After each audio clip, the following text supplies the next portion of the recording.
اعوذ باللہ من الشیطان الرجیم بسم اللہ الرحمن الرحیم۔ السلام علیکم ورحمۃ اللہ وبرکاتہ۔ دین اور اخلاص چینل کے پیارے دوستوں، کیسے ہیں آپ سب؟ میں امید کرتا ہوں کہ آپ سب خیریت سے ہوں گے۔ میری اللہ پاک سے دعا ہے کہ اللہ پاک آپ کو سدا ہنستا مسکراتا رکھے، آمین۔ پیارے دوستوں، حضرت سیدنا عائشہ صدیقہ رضی اللہ تعالیٰ عنہ نے فرمایا، اے خواتین اسلام، عورتوں میں 3 خوبیاں اللہ تعالیٰ کو بہت ہی زیادہ پسند ہیں۔ جب پوچھا گیا کہ وہ کون سی 3 خوبیاں ہیں، وہ حضرت عائشہ صدیقہ رضی اللہ تعالیٰ عنہ نے فرمایا، پہلی خوبی پردہ ہے۔ پردہ کسی خواتین کی ایسی خوبی ہے جو اللہ تعالیٰ کو بہت ہی زیادہ پسند ہے۔ جب کوئی خاص خوبیاں اللہ تعالیٰ کو بہت پسند ہوں تو پھر ظاہر ہے کہ وہ خوبیاں اپنانے والی عورتیں بھی اللہ تعالیٰ کو بے حد پسند ہے۔ فرمایا گیا، اللہ کی پسندیدہ بندی بن جاؤ اور پردے کو اپنا زیور سمجھو۔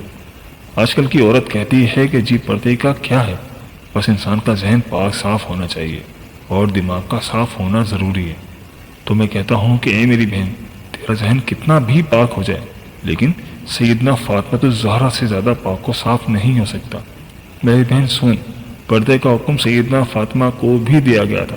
ایک ان پڑھ، با پردہ اور باحیا عورت اس پی ایچ ڈی عورت سے کہیں زیادہ بہتر ہے۔ اس کے پاس ڈگری تو ہے لیکن ماں باپ کا ادب و احترام نہیں کرتی، بھائیوں کا احترام نہیں کرتی، ہر وقت شیشے کے سامنے کھڑی ہو کر اپنے بالوں پر اتراتی ہے، اپنے حسن پر ناز کرتی ہے، اللہ تعالیٰ کے دیے گئے حسن پر ناز کرتی ہے کہ میرا چہرہ کس قدر خوبصورت ہے، میرے بال کتنے نرم و ملائم ہیں، اور اس طرح سے خود کو دوسری عورتوں سے الگ الگ سمجھتی ہے۔ اے اسلام کی مقدس شہزادی، تجھے زیب نہیں دیتا کہ تو اپنے حسن پر ناز کرے۔ تجھ سے بڑھ کر کتنی حسن و جمال کی پیکر عورتیں قبروں میں جا پڑیں، وہ بھی کبھی اپنے حسنوں پر ناز کیا کرتی تھی۔ آج ان کے حسن کو اور ان کے خوبصورت چہروں کو قبر کے کیڑے کھا رہے ہیں۔ قبرستانوں میں جایا کرو، دیکھا کرو اور غور کیا کرو، تو پھر اپنے حسن پر ناز نہیں کرو گی۔ ہمارے ہاں تو رواج ہی بن چکا ہے کہ اگر خدا نہ خواستہ کسی گھر میں کوئی فوتگی ہو جائے، کوئی عزیز رشتہ دار یا کوئی قریبی فوت ہو جائے تو اس کی جدائی کا غم ہر چیز پر مسلط ہو جاتا ہے، حتیٰ کہ نماز پر بھی مسلط ہو جاتا ہے، پردے پر بھی مسلط ہو جاتا ہے۔ عورتوں کو اپنے پردے کا خیال ہی نہیں رہتا، باپ بھائی بہن کو نماز کا خیال نہیں رہتا۔ پیارے دوستوں، صحابہ کرام رضوان اجمعین کے دور میں جب کوئی فوتگی ہو جاتی تھی، ظاہر خاندان والوں کے لیے ایک بہت ہی غمزدہ صورتحال ہوتی تھی، لیکن پھر بھی یہ غم خواتین کے پردے پر اثر نہیں ڈالتا تھا۔ فوتگی کے دن بھی عورتیں پردے کا خاص خیال رکھا کرتی تھی۔ ہر چیز پہ یہ غم مسلط ہو جاتا ہے لیکن نماز پر مسلط نہیں ہوتا۔ لوگوں کو پتہ ہوتا تھا کہ ابھی نماز کا وقت ہونے والا ہے، اٹھو اور نماز پڑھو۔ میت اکیلی پڑی رہتی، کوئی پرواہ نہیں، لیکن وہ لوگ ہر حال میں نماز پڑھتے تھے۔ اسلام کی ایک مقدس شہزادی کا واقعہ ہے کہ اس کا ایک ہی بیٹا تھا اور وہ بھی اسلام و کفر کے معرکے میں شہید ہو گیا۔ اب یہ نیک خاتون نبی صلی اللہ علیہ وآلہ وسلم کے سامنے اس طرح سے حاضر ہوئی کہ سر سے لے کر پاؤں تک پورا وجود پردے میں ڈھکا ہوا تھا۔ صحابہ رضوان اجمعین یہ دیکھ کر حیران رہ گئے کہ اکلوتے جوان بیٹی کی موت کا غم تو بڑے بڑوں کا کلیجہ چھلنی کر دیتا ہے، اور وہ گریہ زاری اور چیخو پکار پر اتر آتے ہیں۔ یہ کیسی خاتون ہیں کہ اتنے بڑے صدمے کے باوجود مکمل پردے کی حالت میں اور مکمل ہوش و حواس میں ہے۔ اتنے بڑے صدمے کے باوجود یہ ابھی بھی پردے میں ہیں۔ یہ دور کی بات ہے جب مشرقین کی عورتیں اپنے جوان بیٹوں کی موت پر نوحہ خوانی کرتی تھی، ماتم کرتی تھی اور بے پردگی کا عالم ہوتا تھا۔ اس نیک خاتون نے جب یہ باتیں سنی کہ یہ کیسی نیک عورت ہے جو اپنے جوان بیٹے کی موت پر بھی پریشان نہیں اور مکمل پردے میں ہے، تو اس نے کہا، میرے بھائیوں، میرا بیٹا چلا گیا تو کیا ہوا، میرا ایمان تو نہیں گیا۔ سبحان اللہ۔ یہ تھیں اسلام کی مقدس شہزادیاں جن کی گود میں اسلام پلتا تھا۔ پیارے دوستوں، حضرت عائشہ صدیقہ رضی اللہ تعالیٰ عنہ نے فرمایا، دوسری خوبی جو اللہ تعالیٰ کو بہت زیادہ پسند ہے وہ ہے اپنے شوہر سے ٹوٹ کر محبت کرنا۔ اب ایک عورت نکاح کے ذریعے سے اللہ اور اس کے رسول کے لیے اپنا آپ ایک اجنبی مرد کے حوالے کر دیتی ہے جسے وہ جانتی تک نہیں، اسے پہچانتی تک نہیں، اس کی طبیعت کا پتہ نہیں، اس کے مزاج کا پتہ نہیں کہ وہ کس طرح کا انسان ہے۔ پھر بھی نکاح کے ذریعے وہ اپنے آپ کو اللہ اور رسول کی خاطر ایک اجنبی مرد کے حوالے کر دیتی ہے، پھر اس شخص کی اولاد کو 9 ماہ تک اپنے پیٹ میں رکھتی ہے، طرح طرح کی اذیتیں سہتی ہے اور موت کی سی کیفیت سے گزر کر اس کی اولاد کو جنم دیتی ہے، اور جب بچہ پیدا ہو جاتا ہے تو ایک ماں اپنی فکر بالکل ترک کر دیتی ہے، اپنا آپ بھول جاتی ہے اور اس بچے کی تربیت میں مصروف ہو جاتی ہے۔ یہ سوچ اس کے ذہن میں ہوتی ہے کہ جب یہ بچہ بڑا ہو کر اچھی خدمات سر انجام دے گا تو کوئی یہ نہیں کہے گا کہ اس کی ماں نے اس کی اچھی تربیت نہیں کی۔ لیکن پھر ہوتا یوں ہے کہ جب وہ بچہ بڑا ہو کر اچھے کام کرتا ہے اور اچھی خدمات سر انجام دیتا ہے تو سبھی اس کے باپ کی تعریف کرتے ہیں۔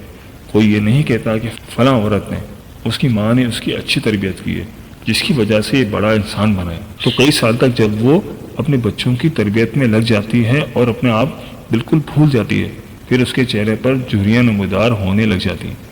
پھر ایسی عورت کو کئی شوہر یہ کہہ کر ٹھکرا دیتے ہیں کہ عورت مرد کے پاؤں کی جوتی ہوتی ہے، جب وہ چاہے اس جوتی کو تبدیل کر سکتا ہے۔ اللہ اکبر۔ ایک بزرگ اور نیک انسان کی محفل میں لوگ بیٹھے ہوئے تھے۔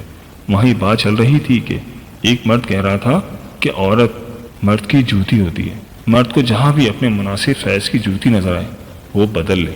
وہاں پر بیٹھے ایک شخص نے اس اللہ والے بزرگ انسان کی جانب رخ کیا اور ان سے دریافت کیا کہ حضرت کیا یہ شخص ٹھیک کہہ رہا ہے؟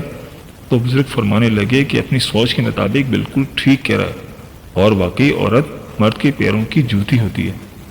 ہر اس شخص کے لیے جو خود کو پاؤں کی مانند سمجھتا ہے، ہر وہ شخص جو خود کو پاؤں جیسا تصور کرتا ہے، وہ اپنی بیوی کو پاؤں کی جوتی ہی سمجھتا ہے۔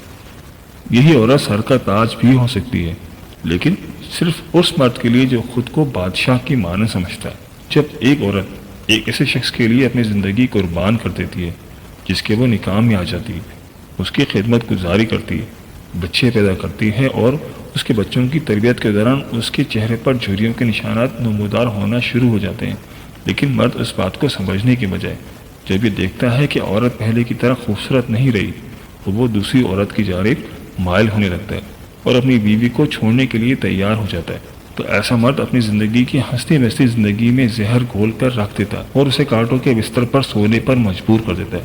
تو کیا یہی انسانیت ہے؟ خدا را اللہ کی ان رحمتوں کی قدر کیا کریں، وہ کسی بھی شکل میں ہوں، ماں، بہن، بیوی یا بیٹی، ان کو عزت دیا کریں۔ حضرت عائشہ صدیقہ رضی اللہ تعالیٰ عنہ نے فرمایا کہ عورت کے اندر 3 خوبیاں اللہ تعالیٰ کو بہت ہی زیادہ پسند ہے۔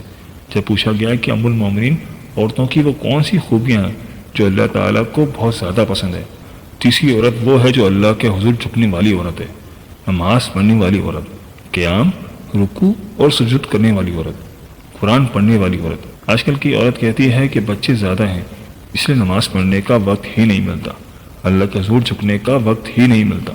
تو میں کہتا ہوں کہ اے میری بہن، آؤ میں تمہیں سید الفاطمۃ الزہرا کی بابرکت گھرانے کی مثال دیتا ہوں۔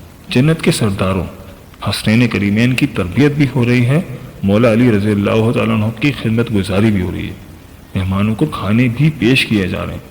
جب رات ہوتی ہے تو سید الفاطمۃ الزہرا سونے کے لیے بستر بچھانے کے بجائے اللہ کے حضور مصلی بچھا لیتی ہیں، قیام کرتی ہیں، رکوع کرتی ہیں، اور پھر جب سجدے میں جاتی ہیں تو ایک کے بعد دوسرا سجدہ ابھی مکمل نہیں ہوتا تو صبح ہو جاتی ہے۔ سبحان اللہ، ماشاء اللہ۔ اللہ عز و جل سے دعا ہے کہ ہمیں نیکی کی باتوں پر عمل کرنے کی توفیق عطا فرمائے، آمین۔